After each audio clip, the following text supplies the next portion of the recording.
The cameras were already rolling when it happened. 1,000 lights shimmered against chrome panels and studio glass, giving the illusion of calm control, until Leonardo DiCaprio leaned forward in his chair, eyes narrowed just enough to make the room feel smaller. "Congresswoman," he began, his voice wrapped in velvet but sharpened with challenge.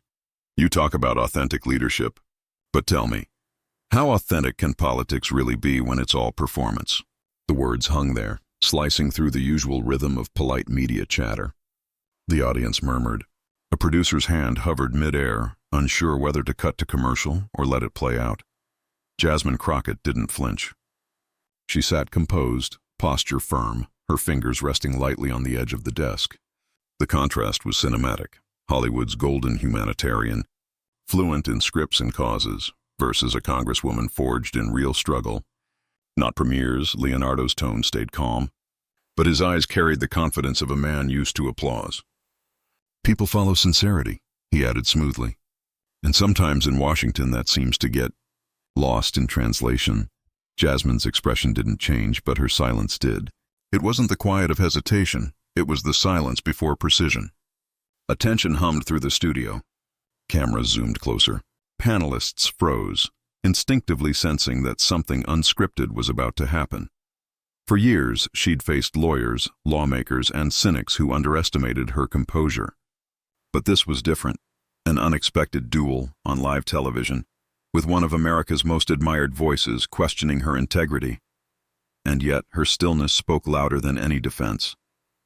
There was no nervous smile, no glance to the host for rescue, just that gaze, steady, rooted, waiting for the right moment. Somewhere behind the lens, the floor manager whispered to a cameraman, "Stay on her. Don't cut." The nation's living rooms leaned forward with them, breath caught between admiration and discomfort. Because in that instant, it wasn't just celebrity versus congresswoman. It was performance versus principle, glamour versus grit. And as Leonardo waited for a reaction that never came, Jasmine finally exhaled, a quiet strength flickering in her eyes. But her next sentence would leave even Hollywood's golden activists speechless. What began as a friendly conversation about climate action had already begun to shift into something sharper, something raw. The segment was supposed to be inspirational. A celebrated actor using his platform to discuss environmental urgency alongside a progressive congresswoman who'd built her reputation on truth-telling and community defense, but the tension wasn't about carbon emissions anymore. It was about credibility. As the cameras panned across the set, Leonardo DiCaprio's words echoed with more weight than even he seemed to realize. "Are politicians really committed?" he asked again, "or just acting?" He meant it as a challenge, maybe even an invitation for transparency. Yet, for millions watching, it carried another meaning entirely, a quiet insinuation that politicians like Jasmine Crockett were merely performing virtue instead of living it. It was the kind of skepticism women of color and power had met for generations, packaged in civility, coated in intellectual curiosity and softened by charm. But beneath that veneer was an old familiar doubt. Can you really be trusted to lead? Or are you just playing a role someone wrote for you? Jasmine heard it. She'd heard it before, in different tones and from different mouths.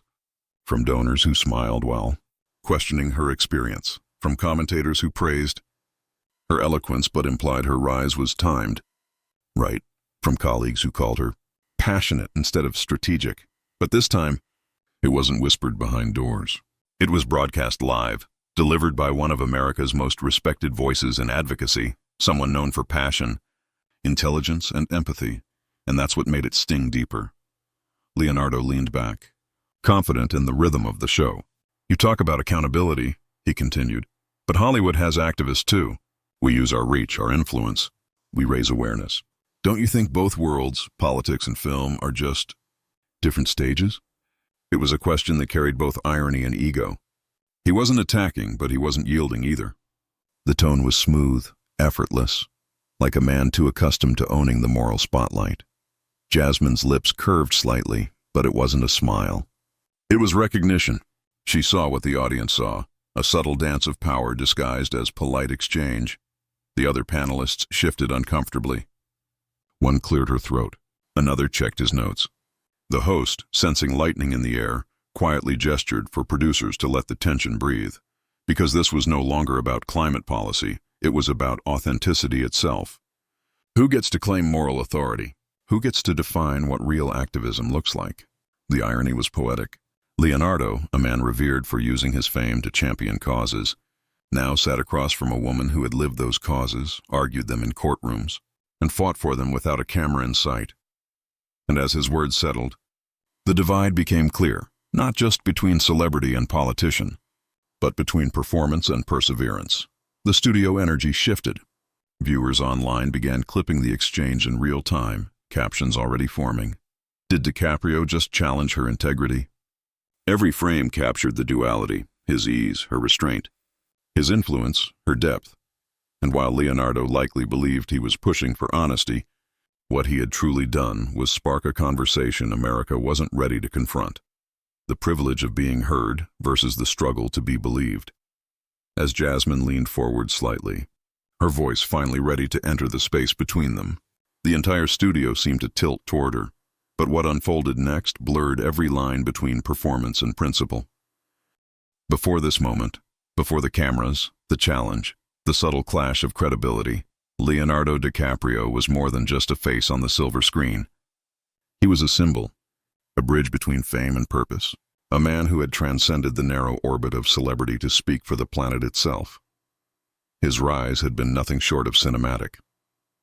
From the boy who made audiences cry in Titanic to the man who used award stages as platforms for global warnings, Leonardo had built a brand not just of talent, but of conscience. He didn't just act, he acted for change. His documentaries on climate collapse, his impassioned speeches at the United Nations, his partnerships with scientists and activists, all of it shaped him into Hollywood's moral compass. For years, he had been the poster child for the modern celebrity activist, photogenic, articulate, and seemingly fearless in speaking against power. Presidents listened. CEOs took meetings. Audiences applauded as if each word might turn into policy. He wielded influence like oxygen, effortlessly, invisibly, constantly. But influence, like fame, has a gravity of its own. It pulls, it comforts, it cocoons.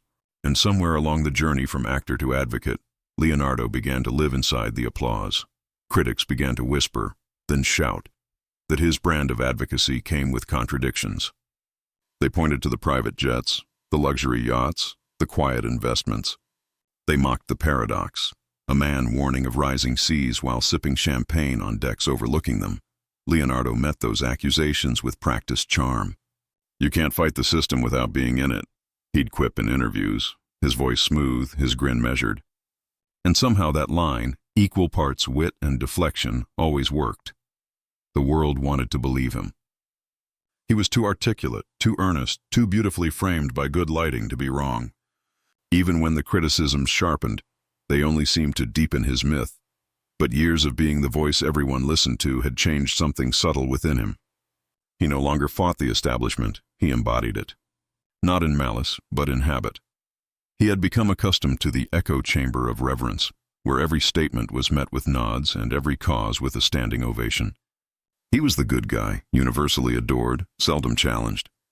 His words carried automatic gravity. His pauses, cinematic authority. And in that comfort, a quiet ego had formed. Not the loud, boastful kind, but the elegant sort that hides behind conviction. He truly believed he was still the rebel, still the disruptor. But he now occupied the very stage he once criticized, one made of prestige, insulation, and carefully curated morality. When he sat down across from Jasmine Crockett that day, he didn't see an equal sparring partner. He saw another platform, another opportunity to articulate a truth he believed the world needed to hear. His intent wasn't cruel, it was reflexive, the same reflex that had once fueled his best performances. Command the scene, control the moment, deliver the line that lingers. Yet, for all his sincerity, Leonardo had never been tested on live television by someone who didn't flinch at his aura. Most interviewers softened their questions. Most peers deferred to his global reputation. But Jasmine Crockett wasn't dazzled by fame or softened by charm, and that perhaps unsettled him before he even realized it. The irony was striking. Leonardo had spent years warning of moral hypocrisy, the danger of words unbacked by action.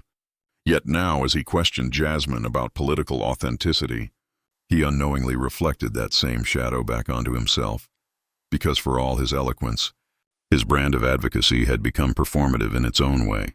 Grand, beautiful, but distant from the lived grind of accountability. He could give speeches about saving the planet, but he didn't have to defend votes, face hostile committees, or survive smear campaigns. He didn't have to fight for respect in rooms that doubted his very belonging. He could choose when to care. She could not. That was the unspoken difference. Leonardo's charisma made him magnetic, but his comfort made him blind. He believed his empathy bridged divides, yet it often came wrapped in a kind of paternal assurance, the tone of someone used to guiding rather than being guided. Still, to call him a villain would be too simple. He wasn't malicious. He was convinced.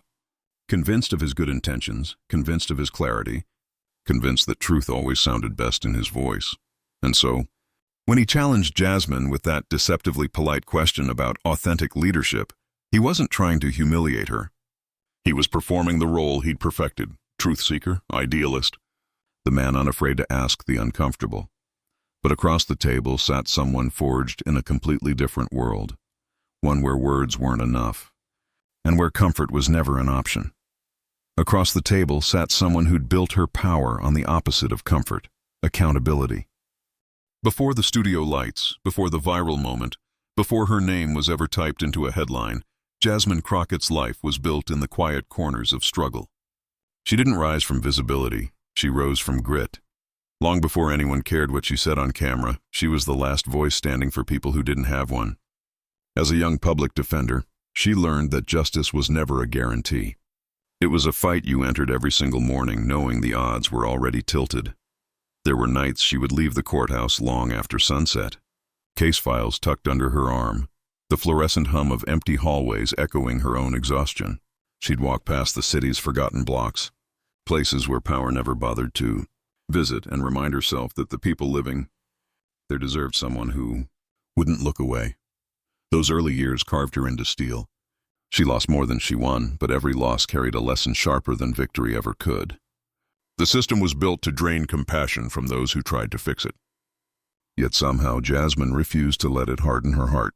She turned pain into patience, setbacks into study, and disrespect into resolve. There were moments when her clients didn't believe her, when they saw her youth, her gender, her skin, and assumed she couldn't win against men in suits who'd been doing this longer than she'd been alive. But they didn't know what she knew. That survival itself had been her first courtroom. Every no she'd ever heard became fuel. Every door closed to her became a new path built by hand. When she couldn't rely on privilege, she relied on preparation. When the law bent toward those with power, she bent it back with evidence, persistence, and that calm, unflinching tone that would one day silence a studio. Her life wasn't lived in spotlights but in waiting rooms, cramped offices and neighborhoods where names never made the news. She learned the sound of dignity, the quiet assurance that comes from showing up even when no one's watching. She knew what it felt like to be interrupted, dismissed, underestimated. She'd seen the pattern too many times to be surprised by it anymore. But she also learned something deeper, that sometimes the most radical act of defiance isn't shouting louder, it's refusing to flinch. Between court hearings, she began working with grassroots organizers, building programs to protect voting rights and push back against policies designed to silence the poor. She didn't just advocate, she organized. She walked block by block knocking on doors, listening more than she spoke.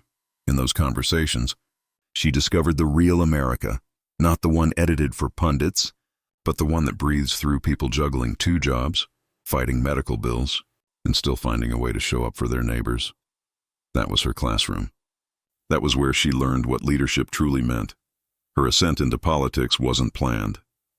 It wasn't the ambition of someone chasing a title. It was the exhaustion of someone realizing that unless people like her stepped up, the same games would keep being played by the same hands. When she finally ran for office, she didn't have the corporate donors or celebrity endorsements. What she had was trust, the kind that's built one handshake, one late-night conversation, one resolved eviction at a time. Her campaign wasn't polished. It was real. Volunteers came from the same communities she had defended. Her rallies felt less like events and more like gatherings of the determined, people who saw in her the reflection of their own unfinished stories. And when she won, it wasn't just a victory. It was a message that grace under fire still has power in a world addicted to spectacle. Inside Congress, she carried that same fire. She didn't raise her voice to fill space. She spoke when it mattered. Her speeches weren't written to trend. They were written to cut through noise. She wasn't the loudest, but she was always the clearest, and though her rise drew attention, it never softened her focus. Fame didn't tempt her, it tested her. She stayed rooted in the simple truth that leadership is service, not performance. That's why, when she sat across from Leonardo DiCaprio that day, surrounded by cameras, glitz, and the seductive hum of televised importance, she wasn't dazzled. She'd faced men with more power, more polish, and far less humility. She'd faced prosecutors who laughed at her idealism, reporters who questioned her legitimacy, and donors who doubted her worth. Every trial, every defeat, every whispered slight had trained her for this. Her calm wasn't a performance. It was armor forged from years of having to earn respect twice just to be heard once. She didn't resent Leonardo for his fame. She simply didn't need it to validate her truth. Where he had learned to persuade audiences, she had learned to stand unshaken by them. The difference was subtle but seismic. He had mastered visibility. She had mastered authenticity. And so, when Leonardo leaned forward with that half-smile, expecting another rehearsed exchange, another polite acknowledgement of his question, Jasmine didn't reach for charm or deflection. She reached for something rarer. Something that cut through privilege and pretense alike. She met him with something far rarer. The truth. The air in the studio had changed. What started as a polished conversation now carried a low hum of unease. Cameras zoomed in tighter. Leonardo DiCaprio leaned forward, his tone warm but edged. "You talk about justice," he began, smiling with that effortless composure that has charmed audiences for decades. "But what are you sacrificing? What are you really giving up when every politician claims to care?" The question landed like a challenge wrapped in silk. The panelists shifted slightly. One coughed to break the tension. The crowd, half curious, half uncomfortable, waited for Jasmine to flinch, but she didn't. Her hands rested loosely on the table. Her eyes stayed steady, her breath controlled. There was no visible irritation, only an almost unsettling stillness. She had seen this posture before, the performative doubt disguised as genuine inquiry. Jasmine tilted her head slightly, acknowledging the weight of the question before speaking. "Sacrifice," she said softly, "isn't something you can measure by visibility. It's not a headline, it's a habit." The words hung there, clear and even. She continued, voice calm but cutting through the space like truth through fog. "When you come from communities where survival itself is a daily negotiation, justice isn't a choice, it's an obligation. I don't get to act like I care. I live the consequences if I don't." A murmur rolled through the studio. The charm in Leonardo's grin faltered, just slightly. He tried to regain footing. "No, I mean, of course," he said, chuckling lightly. "But isn't there a difference between talking about sacrifice and living it? I just wonder if sometimes politics turns empathy into branding." A sharp inhale from someone on set. It was subtle, but the shift in tone didn't go unnoticed. Jasmine nodded once, her expression unreadable. "And Hollywood doesn't?" she asked gently, too gently for it to sound like a jab. The audience's reaction rippled through the silence like static. Leonardo blinked, caught between respect and rebuttal. He leaned in again, eager to reclaim control. "That's fair," he said quickly. "But actors, activists, risk reputation, careers, everything when we speak up." "Don't you think it's the same kind of courage?" Jasmine didn't interrupt. She let him finish, every word. She waited until the air between them thinned into stillness before answering. "It's not the same," she said finally. "Because when you speak up, people might stop applauding. When I speak up, people lose homes, jobs, rights, unless I win. It was surgical. Not loud, not angry. Just truth, stripped bare of performance." Leonardo opened his mouth to respond, but this time the interruption was his. The crowd had reacted before he could speak, a low chorus of approval that broke the rhythm he had built. He tried again, searching for footing. "I'm not disagreeing." Jasmine stayed silent. He hesitated, then spoke over her, just slightly. Just enough for the microphones to pick up the overlap. "Once, twice. Each interruption chipped away at the balance. What had started as confidence now teetered into insistence. And still, Jasmine didn't raise her voice. She didn't need to. Every time he cut in, she waited. Every pause became a mirror, reflecting the difference between speaking with authority and needing to prove it. Finally, as he finished another interjection, she spoke again, this time slower, steadier. You know what the hardest part of leadership is, Leonardo? He blinked, cautious now. It's realizing that integrity doesn't perform well on camera. The words landed with precision, each syllable deliberate. Her tone carried no malice, just quiet understanding. It was the kind of truth that doesn't need volume to echo. The studio fell into that rare kind of silence that only honesty can summon. The producer behind the glass motioned to hold the cut. The panelists didn't dare shift. Even the audience seemed to exhale as one. Leonardo leaned back, eyes narrowing, not in anger but in realization. For once he wasn't the storyteller. He was part of the story, and in that still moment, where power, poise, and presence collided, something invisible flipped. The balance had changed, and then, in one crystalline statement, she reversed the entire dynamic. The air in the studio had thickened to the weight of history. You could feel it, electric, expectant, dangerous. Leonardo leaned in with that signature intensity, the kind that once made audiences believe in every impossible dream. He was ready to close his argument with cinematic precision, the final flourish that would restore his rhythm. He smiled faintly, his voice low, confident. All I'm saying is, everyone claims to care. Everyone posts, everyone speaks, everyone shows up when the cameras are on. But how many actually change their lives for it? The line was smooth, rehearsed, wrapped in sincerity. A few audience members nodded. The moderator shifted, sensing a climax. Leonardo sat back, proud of the landing, expecting polite applause or a segue to the next segment. But Jasmine didn't move. She didn't smile, didn't blink. She waited, long enough for the silence to stretch into discomfort. The hum of the lights filled the room. Someone coughed, then she leaned forward. Her voice, when it came, wasn't loud. It was measured, deliberate, the kind that doesn't ask for attention, but commands it. Sacrifice, she began, isn't measured by who's watching. The words cut through the air like a clean blade. For a heartbeat, no one breathed. The line was simple, but it carried the weight of generations, the kind of truth that sounds ancient, inevitable. Leonardo blinked, caught between admiration and confusion. The control he'd held so carefully slipped, invisible but unmistakable. The audience's energy shifted. Suddenly, the spotlight didn't belong to him anymore. Jasmine didn't rush. She let the silence breathe. Then, slowly, she built on it. You talk about sacrifice like it's a performance, like it needs an audience to be real. But for millions of people, it's quiet. It's unseen. It's mothers choosing medicine over meals. It's workers showing up sick because missing one shift means losing everything. It's people who fight for justice knowing they might not live to see it. Each sentence landed heavier than the last. She looked directly at him now, not as an adversary, but as a witness. You fly across the world to speak about saving the planet. That's noble. But the people I represent, they live with the consequences of what needs saving. Every flood, every drought, every broken promise. Those aren't speeches. Those are funerals. You could hear the rustle of a notepad somewhere off camera, the creak of a chair as a crew member leaned in without meaning to. Leonardo opened his mouth slightly, searching for the right comeback, but none came. His eyes darted toward the moderator, then back to her, as if silently asking for rescue. She didn't let him off easy.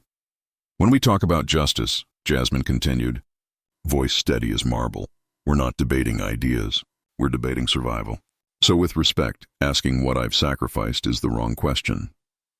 The right one is, what are you willing to give up when it's not convenient? It wasn't a rebuke, it was an invitation. And that made it sting even more. The audience erupted, not with cheers, but with a low, rolling sound of realization, like collective breath releasing after too long held. Leonardo sat back, fingers steepled under his chin, that half-smile gone now. For the first time in the segment, his silence wasn't strategic. It was genuine. The moderator tried to interject, but the cameras were already locked on Jasmine. The control room buzzed with instructions. Stay on her. Don't cut. Don't move. Online, the moment was already spreading. Clips uploaded in real time. Crockett vs. DiCaprio live began trending before the next question was asked. The chat filled with comments. She ended him with one sentence. That's leadership. That's truth. Sacrifice isn't measured by who's watching. Quote of the year. Back on set, Jasmine lowered her hands. Calm, almost serene. She wasn't gloating. She wasn't even smiling. The power in her words wasn't in victory. It was in clarity. Leonardo cleared his throat. That's fair, he murmured, but even he could hear the weakness in it. His gaze dropped for a second, as if processing something he hadn't expected to feel, and then she did something remarkable. She turned to him, not to scold, but to connect. Leonardo, she said softly, you've done a lot of good. You've inspired millions, but you have a platform people like me can't even dream of. Imagine what could happen if you stopped asking who's watching and started asking who's waiting. That last phrase, who's waiting, seemed to hang in the air like incense. The audience went utterly still. The moderator wisely didn't interrupt this time. The camera caught Leonardo's expression. Not anger, not embarrassment, but humility. A man suddenly aware that his narrative had been rewritten in real time. He nodded, almost imperceptibly. That's a powerful point, he said finally. Jasmine smiled gently, a rare break in composure. It's not a point, she replied. It's a practice. That was it, the real mic drop. Not a shout, not a clapback, not a viral soundbite engineered for clicks. Just truth, distilled to its purest form. The silence that followed wasn't awkward. It was reverent. Then came the sound of applause. Slow at first, hesitant, then louder. The studio, the crew, even the moderator joined in. It wasn't for theatrics. It was for recognition, of grace, of grounded authority, of a moment that transcended debate. Leonardo looked down, exhaled, then met her gaze again. You know, he said quietly, I came here to talk about change. Looks like I just got a lesson in it. Jasmine didn't reply. She didn't need to. The camera panned out. Two figures, framed in light and contrast, the Hollywood idealist and the public servant who'd just redefined what authenticity looks like on live television. The segment's timer blinked red. The producer whispered through the headset, "Wrap now. End here." But the director overruled, "No, hold it," because everyone in that room knew they were witnessing something larger than a conversation. It was the collision of worlds. Celebrity activism meeting lived accountability, and in that collision, truth didn't shout. It stood still. By the time the moderator finally spoke, the energy had shifted completely. "We'll take a short break," she said, voice trembling slightly. "Stay with us." The lights dimmed. Crew members exhaled in disbelief. Leonardo rubbed his temple, half smiling now, half stunned. Jasmine sat quietly, hands folded, calm amid the aftershock. Behind the glass, the control room screens flashed updates, hashtags, uploads, timestamps. The clip was already being replayed, remixed, reframed. The line, "Sacrifice isn't measured by who's watching," was everywhere. No one knew it yet, but by the end of that night, that single sentence would dominate news cycles, speeches, and feeds around the world. It wasn't just a mic drop. It was a mirror. But the true impact of that moment wouldn't unfold in the studio. It would ignite across the digital world. The next morning, the internet woke up to a storm. Screens across the world flickered with one name, Ross Crockett Counter-Strike. The clip, just 43 seconds long, was everywhere. On TikTok, it was remixed with cinematic background music and flashing captions. On X, it looped endlessly, each replay gathering thousands of likes. On Instagram, influencers mouthed Jasmine's line, "Sacrifice isn't measured by who's watching," like it was gospel. Leo's Jasmine trended in over 30 countries. People couldn't agree on what they'd witnessed. Some called it a debate, others a dismantling, others still a revelation. Late-night hosts joked about it. Morning shows replayed it. Analysts dissected tone, timing, and micro-expressions like they were decoding state secrets. "Watch the moment DiCaprio realizes he's been outclassed," one commentator said. Another countered, it wasn't humiliation. It was enlightenment in real time. But beyond the talk, something deeper began to ripple. Clips from Jasmine's earlier speeches surfaced. Her fighting for prison reform, defending environmental justice bills, standing before hostile committees. People who had never heard her name before now posted, "How did we not know her until now?" Celebrities chimed in. Some defended Leonardo, calling his passion sincere, his advocacy still important. "He meant well," one actor tweeted. "We can't cancel people for asking hard questions." Others, though, saw Jasmine as the new benchmark for composure. "That's what grace under pressure looks like," a Grammy-winning artist wrote. Soon, the hashtags evolved. Grace under pressure joined the wave, followed by authenticity matters. Comment threads turned into essays. Fans posted side-by-side photos. Leonardo mid-sentence, Jasmine mid-response, captioned, "Image versus integrity." The algorithms couldn't contain it. Everywhere you looked, the conversation expanded. Professors assigned the clip in communication courses. Activists used it as an example of emotional intelligence and leadership. Churches quoted it in Sunday sermons, and then came the think pieces. Headlines screamed, "When calm becomes power." What Jasmine Crockett taught America about listening. Hollywood meets accountability, the day spectacle lost to substance. Why everyone felt that moment, even if they can't. Explain why. The discourse grew beyond Leonardo or Jasmine.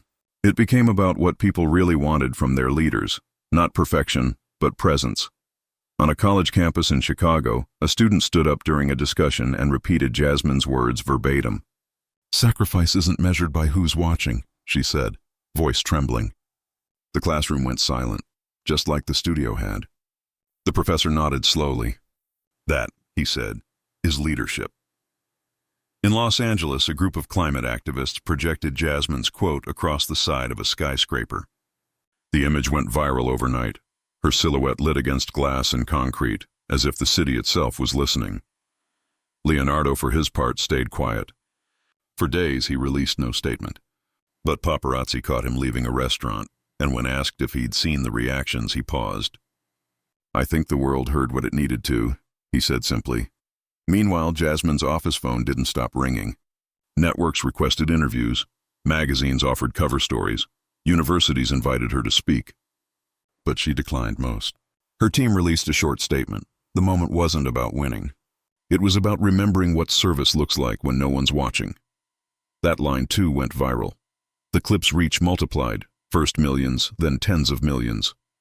People began pairing Jasmine's quote with footage of frontline workers, community volunteers, teachers, soldiers. It became a universal mantra, humility is power. In coffee shops, strangers debated what leadership meant. On podcasts, hosts asked, "Did we just witness a cultural reset?" It wasn't just entertainment anymore, it was reflection. A collective mirror held up to a world obsessed with applause, and through all of it, one image kept circulating. Jasmine sitting still, eyes unwavering, while Leonardo blinked in realization. That moment, raw, human, unedited, became a symbol of a truth long forgotten. Authenticity doesn't shout, it stands. What had started as a televised debate had become something entirely different. A shift in tone, a redefinition of authority. Some called it the Crockett effect. Others called it the moment politics met poetry. But however it was labeled, everyone agreed on one thing. The world had stopped pretending that charisma alone equals conviction. Because for once, humility didn't whisper, it echoed. And through all the noise, a single truth began to rise above the algorithms. In the weeks that followed, the noise faded, but the feeling remained. The clip stopped trending, the hashtags slowed, and the think pieces moved on. Yet something lingered, like an echo that refused to quiet. People began to rewatch that moment not for the clash, but for the calm. They paused on Jasmine's expression, the steadiness, the absence of vanity. It wasn't defiance, it was discipline. A presence anchored not in performance, but in purpose.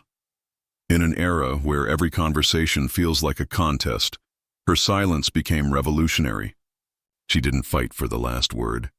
She earned it. Commentators tried to explain it. Some said it was strategy, others called it instinct. But those who understood her story, her late nights in courtrooms, her years serving unheard communities, recognized it instantly.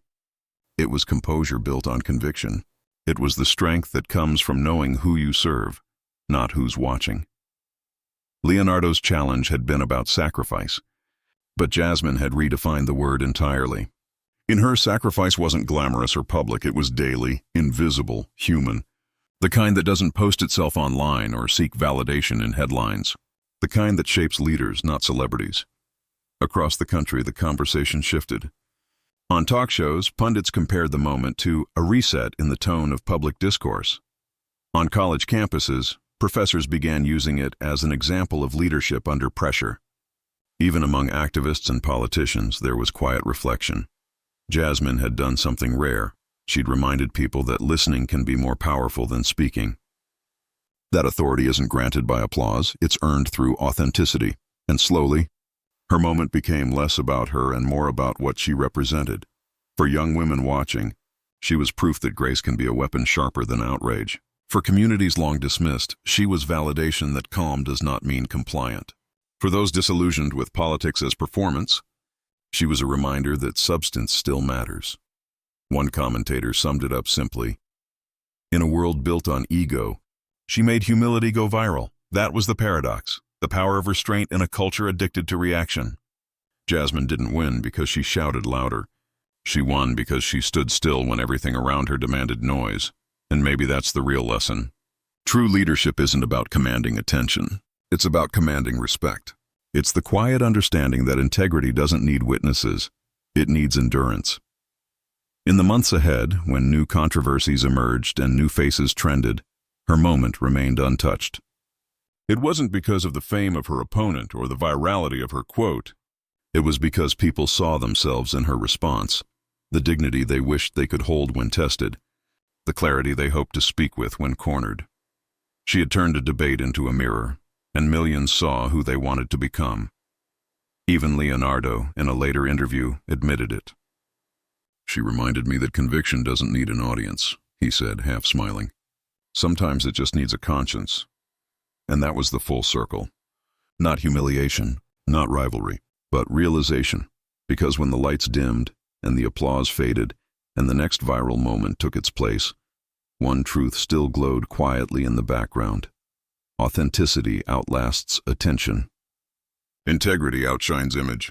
Humility outlives hype. Jasmine didn't set out to win an argument. She set out to stay true, and in doing so, she gave everyone watching a masterclass in what leadership should still look like. Her calm wasn't passive. It was power, perfected. Because when spotlight meets substance, only one keeps shining after the lights fade. The clip ends the same way it began, with the lights blazing and the world watching. But now the energy feels different. The smirk that once carried confidence has dissolved into stillness. The air that once buzzed with challenge now hums with quiet realization. Jasmine gathers her notes. No rush, no glance toward the cameras. The chatter behind her grows, a swirl of analysis, disbelief, admiration, but she moves through it untouched. The studio lights glint against her calm expression as she walks off set, not triumphant, not boastful, simply centered.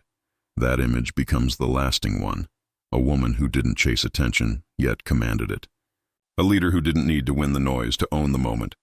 Online, clips loop endlessly, the smirk, the silence, the line that stopped the room. Each replay becomes more than entertainment. It's a reflection. People see not just a viral exchange, but a standard, a reminder that truth doesn't tremble before fame. Because somewhere between Leonardo's question and Jasmine's answer, the world saw the difference between performance and principle, and that's why this story matters. Share this story, because every time authenticity triumphs over ego, another wall of illusion falls. Share it for every quiet voice told it's too soft to be heard. Share it for every leader who chooses integrity over applause. Share it for every person who believes that truth doesn't need a spotlight. It is the light. And if you felt that moment too, if you believe the calm should be louder than the chaos, then subscribe, join the voices that stand for honesty, for dignity, for strength that doesn't shout, because the brightest light isn't in the fame. It's in the courage to stay real when the world is performing.